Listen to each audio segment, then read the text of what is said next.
what it is that this LGBTQ movement is. Until 1976, LGBTQ or homosexuality was considered a mental illness in the United States. Mm-hmm. It was treated the same way as schizophrenia. And if you took the DSM, the Diagnostic and Scientific Manual, that was used to train medical doctors in the United States up till 1976, homosexuality was considered a mental illness. Now, when they decided to declassify it as a mental illness, it wasn't based on scientific research. It was based on an opinion poll of 6,000 Americans.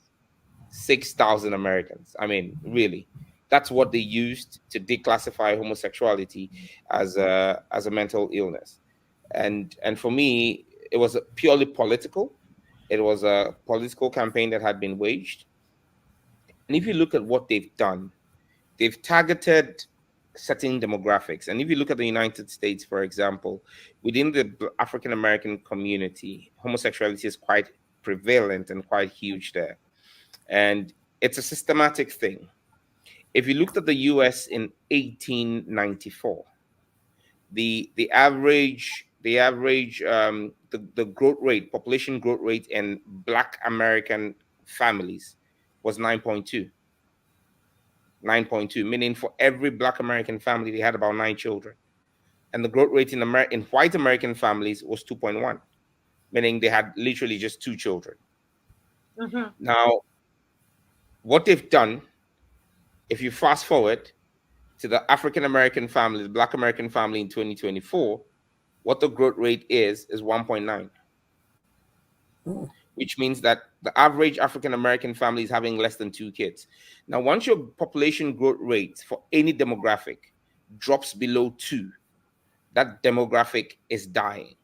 Because when you have 2 children, it means a man and a woman have had 2 kids. And so 2 is basically sustaining the population size. That is giving the possibility that none of those children die.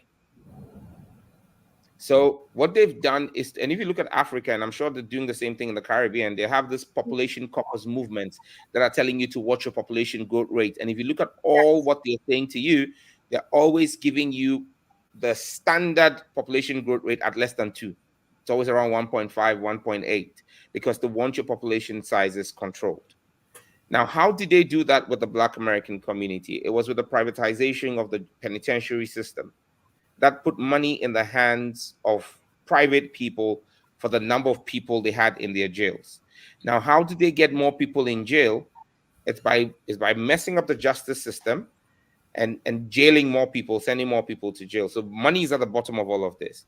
And so you then realize that, and I'm sure you've seen this complaint in America, that a crime a white man does and gets a fine or gets a short sentence, a Black man does it and gets life or gets a very long sentence. The 2 different justice systems in the US. So what they then did was to begin to pick a lot of young Black Africans or African Americans and incarcerate them between the ages of 15 to 25 and give them long sentences. So they give them sentences of between 20 to 40 years. Now, these young men get incarcerated at the peak of their sex drive. How do they deal with this? They have to turn to homosexuality in prisons.